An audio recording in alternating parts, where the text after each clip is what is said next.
అని అన్నించుమించు మనం అనుకుంటాం ఆర్ఆర్బీ అని, రైల్వే రిక్రూట్మెంట్ బోర్డు, అలాంటి మాటలు వింటూ ఉండేవాళ్ళం ఇంతకుముందు. ఇతన్ని చూస్తే కేఆర్బీ అని ఒక వర్డ్ గుర్తొస్తుంది. కల్తీ రిక్రూట్మెంట్ బోర్డు అని. దాన్ని స్థాపించినోడే జగన్మోహన్ రెడ్డి, దానికి అధ్యక్షుడే జగన్మోహన్ రెడ్డి అన్నట్టుగా ఈరోజు కొన్ని వ్యవహారాలు అతగాడి హయాంలో జరిగిన సిచ్యువేషన్స్ చూస్తూ ఉంటే ఒక పక్క భయం అనిపిస్తుంది, ఒక పక్క బాధ అనిపిస్తుంది, ఒక పక్క సిగ్గు అనిపిస్తుంది. ఇలాంటి వాడిన 5 సంవత్సరాలు ఆంధ్రప్రదేశ్ రాష్ట్రం భరించింది అని మనం అబ్జర్వ్ చేసుకుంటే, కోవిడ్ లాంటి పరిస్థితుల్లో వెంటిలేటర్ల మీద జనాలు చచ్చిపోతూ ఉంటే ఆ రోజు కల్తీ మందులు సరఫరా చేసి కల్తీకి నాంది పలికాడు, కల్తీ లిక్కర్ చేసి కల్తీ లిక్కర్కి నాంది పలికాడు. అదేవిధంగా మనం చూసుకుంటే ఇసుకను కూడా కల్తీ చేసి, మామూలు ఇసుకలోని కూడా సముద్రపు ఇసుకను కలిపి ఇసుకను కూడా కల్తీ చేశాడు. ఆఖరికి విద్యా వ్యవస్థని కల్తీ చేసి పరీక్షల్లో కూడా కల్తీ చేసే పరిస్థితి కనిపిస్తూ ఉంది. ఇలా చూస్తే ఓవరాల్గా చూస్తే కల్తీ, ఒక పాలనే ఒక కల్తీ, ఆ మనిషే ఒక కల్తీ. ఇవన్నీ పక్కన పెడితే ఆఖరికి ప్రసాదాల తయారీలో ఉపయోగించే నెయ్యిని కూడా కల్తీ చేసి, అది నెయ్యి కాదు, రసాయనాలతో తయారు చేసిన ప్రసాదం, అలా తయారు చేసి దాన్ని కూడా మహాప్రసాదంలాగా ప్రజలందరూ ఆరోగ్యాలతోని సెంటిమెంట్తోని ఆడుకొని ఈరోజు తిరిగి కళ్ళబొల్లి మాటలు మాట్లాడుతూ ఆ జరిగిన మహాపాపాన్ని తిరిగి ఈరోజు ఎన్డీఏ కూటమి వాళ్ళైన గౌరవ ముఖ్యమంత్రి చంద్రబాబు నాయుడు గారి మీద, ఉప ముఖ్యమంత్రి పవన్ కళ్యాణ్ గారి మీద, అదేవిధంగా నారా లోకేష్ బాబు గారి మీద నెట్టడానికి వాళ్ళు చేస్తున్న ప్రయత్నం చూస్తూ ఉంటే వాళ్ళకి సిగ్గనిపించట్లేదేమో తెలియట్లేదు. కానీ అలాంటి వాళ్ళని 5 సంవత్సరాలు భరించినందుకు ఆంధ్రప్రదేశ్ రాష్ట్ర ప్రజలుగా మేమందరం కూడా సిగ్గుపడే పరిస్థితి కనిపిస్తూ ఉంది. నిజంగా నేను ఒకటే అడుగుతున్నానండి, నిన్న మొన్న కూడా చూశాను, ఎక్కడైనా వాళ్ళలో పశ్చాత్తాపం కనబడుతుందా? ఎవడైనా బయటకు వచ్చి అయ్యో తప్పైపోయిందని లెంపలేసుకుంటాడా? కనీసం బయటకు వచ్చి ప్రజల ముందుకైనా బయటకు వచ్చి అయ్యో తప్పైపోయిందని మాట్లాడతాడా అనుకుంటే, వాళ్ళ పరిస్థితులు చూస్తా అంటే కల్తీ ఎక్కడ జరిగింది అంటాడు ఒకడొచ్చి, కల్తీ జరగలేదని సిబిఐ రిపోర్ట్ ఇచ్చింది అంటాడు ఒకడు వచ్చి, బయటకు వచ్చి ఒకడు జంతు కొవ్వు కలవలేదు కదా అని అంటాడు ఒకడు వచ్చి బయటికి. అంటే ఈ రకంగా తిరిగి అదే మసిపూసి మారేడికాయ చేసి ఆ నెపానంతటిని తీసుకొచ్చి చంద్రబాబు నాయుడు గారి మీద, లోకేష్ బాబు గారి మీద, పవన్ కళ్యాణ్ గారి మీద నెట్టేయడానికి ప్రయత్నిస్తున్నారే తప్పించి ఎక్కడ కూడా పశ్చాత్తాపం అన్నది కనిపించట్లే. నేను ఒకటే స్ట్రైట్ క్వశ్చన్ అడుగుతున్నా.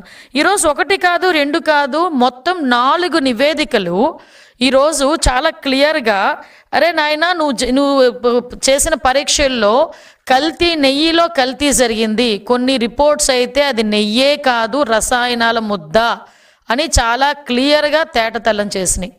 ఈరోజు ఫర్ ఎగ్జాంపుల్ 2022లో వైసీపీ గవర్నమెంట్లోనే మీ చైర్మన్, మీ బాబాయ్ వైవి సుబ్బారెడ్డి ఉన్న టైంలోనే ఒక రిపోర్ట్ వచ్చింది, దానికి సంబంధించి పరీక్ష ఆధారంగా ల్యాబ్ రిపోర్ట్ వచ్చింది.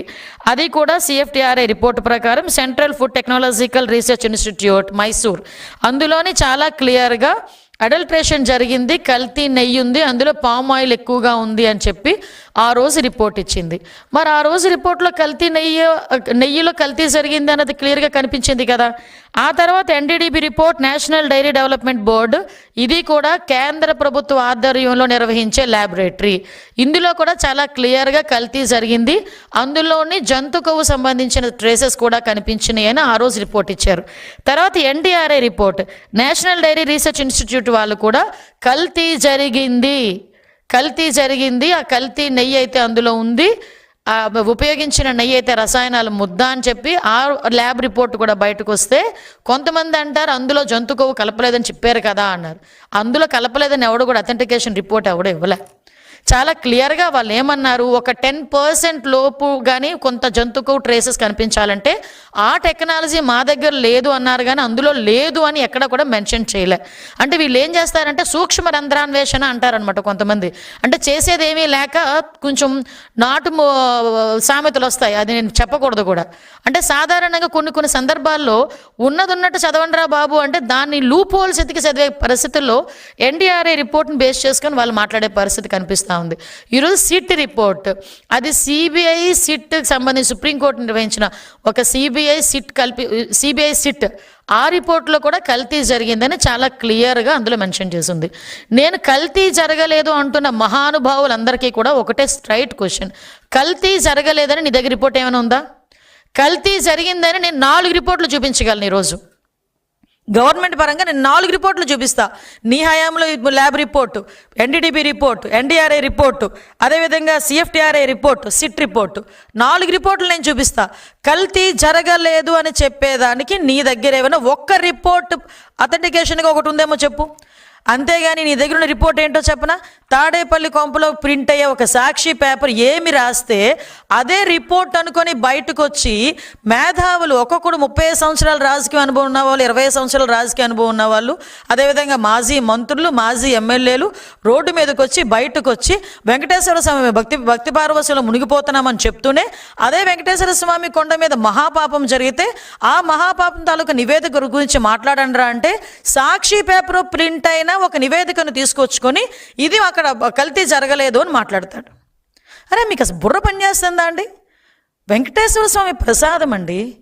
తిరుమల తిరుపతి దేవస్థానానికి ఎవరైనా యాత్రకి వెళ్ళారనుకోండి, ఆ యాత్ర ఎప్పుడు పూర్తవుతుందో తెలుసా జగన్మోహన్ రెడ్డి గారు? అఫ్కోర్స్ మీకు తెలీదు, మీకు హైందత్వం గురించి మీకు తెలీదు. కాబట్టి కొంతమంది మీ చుట్టుపక్కల ఉన్న వాళ్ళైనా కనుక్కోండి. చాలామంది అక్కడ మీ బాబాయ్ గారు వైవి సుబ్బారెడ్డి అక్కడ చైర్మన్ చేశారు. మీ పక్కనే ఉన్న భూమన్ కరుణాకర్ రెడ్డి, చెవిరెడ్డి భాస్కర్ రెడ్డి, ప్రతిసారి ఎంతో కొంతమందిని తీసుకెళ్లే మీ మహిళా మంత్రులు చాలామంది ఉన్నారు కదా, వాళ్ళందరినీ అడగండి యాత్ర ఎలా కంప్లీట్ అవుతుందంటే కొన్ని ఏరియాస్లో కానీ చాలా మట్టుకు తిరుమల తిరుపతి దేవస్థానంకి వెళ్ళి వెంకటేశ్వర స్వామిని, ఆ కలియుగ వెంకటేశ్వర స్వామిని మనస్ఫూర్తిగా దర్శించుకొని ప్రసాదాన్ని కాలికి తగలకుండా, కిందన కూడా పెట్టకుండా, చెప్పులతో కూడా చెప్పులు వేసుకొని కూడా ప్రసాదాన్ని చేతిలో పట్టుకోకుండా ప్రశాంతంగా ఇంటికి తీసుకొచ్చి పూజ గదిలో పెట్టి పూజ చేసి 10 మందికి చుట్టుపక్కల ఉన్న వాళ్ళకి ప్రసాదాన్ని పంచి అప్పుడు వాళ్ళ దీక్ష విరమణ చేస్తారు. అది తిరుమల తిరుపతి దేవస్థానం తాలూకా యాత్ర మహత్యం. అప్పుడే యాత్ర కంప్లీట్ అయినట్టు. ఒక ముడుపు కట్టుకొని ఎంతో ఆశతో ఆ ముడుపు తీసుకెళ్ళి ఆ తిరుమల తిరుపతి దేవస్థానంలో వేసి ప్రసాదం తెచ్చుకుంటారు. మీరు తిరుమల తిరుపతి దేవస్థానానికి వెళ్ళిన తర్వాత తిరుపతి వెళ్ళామంటే దర్శనం బాగా జరిగిందా ఫస్ట్ క్వశ్చన్. సెకండ్ క్వశ్చన్, ప్రసాదం ఎక్కడ?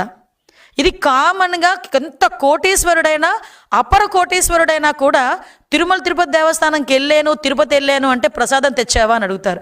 అంటే తిరుమల తిరుపతి దేవస్థానంలో కలియుగ వెంకటేశ్వర స్వామి దర్శనం ఎంత గొప్పో, ఆ కలియుగ వెంకటేశ్వర స్వామి దర్శనం తర్వాత ఆయన ఇచ్చే ప్రసాదాన్ని కూడా అంత గొప్పగా స్వీకరించేటంత సనాతన ధర్మం కలిగిన మన హైందవత్వం ఇది. అటువంటి ప్రసాదాల్లోని నెయ్యి అన్న ఒక పదార్థం అనేది చాలా ప్రాంప్ట్ అనమాట. ఎందుకంటే పోటు పక్క నుంచి వెళ్తే ఆ నెయ్యి గుమగుమలకి ప్రసాదం ఇక్కడ తయారు చేస్తున్నారు అని ఈవెన్ దో మన సంచిలోని ఆ ప్రసాదం తెచ్చుకున్న ఆ గీ స్మెల్ కొన్ని రోజులు పోదు. అంటే అంత మంచి గీ వాడతారు. ఏమండి ప్రసాదాల్లో తయారు చేసిన నెయ్యిని కూడా కల్తీ చేశారంటే వీళ్ళు కల్తీ బతుకుల గురించి మనం ఒక్కసారి ఆలోచిస్తే జుగుప్సాకరంగా కనిపిస్తుంది. నిజంగా ఎలాంటి వాళ్ళైనా ప్రజలు కూడా ఈరోజు ఆలోచిస్తున్నారు. వాళ్ళలో కూడా ఏంటండి, వాళ్ళు వాడే రసాయనాలు ఏంటి? 60 లక్షల కిలోల పామాయిల్, 60 లక్షల కిలోల పామాయిల్ ఉపయోగించారు. పామ్ కెర్నల్ ఆయిల్ ఉపయోగించారు. 8.90 లక్షల acetic acid, Easter, lactic acid, food grades, monoglycerides, beta carotene. ఈరోజే తెలిసింది లప్సా. ఎందులో యూజ్ చేస్తారో తెలుసా అండి? బాత్రూమ్ క్లీనర్స్కి ఉపయోగించే ఒక కెమికల్ని దేవుడికి పెట్టే ప్రసాదంలో కలిపి అలాంటి దాన్ని కూడా తీసుకొచ్చి ప్రజలకు అప్పచెప్పి వాళ్ళ మనోభావాలతోనే కాకుండా వాళ్ళ ఆరోగ్యాలతో కూడా ఆడుకున్నారంటే నిజంగా క్షమించాలా అని అడుగుతున్నాను. నేను ఈ క్వశ్చన్ క్షమించాలని అడుగుతున్న క్వశ్చన్ ప్రజలను అడుగుతున్నాను. ఇలాంటి వాళ్ళని క్షమించాలా?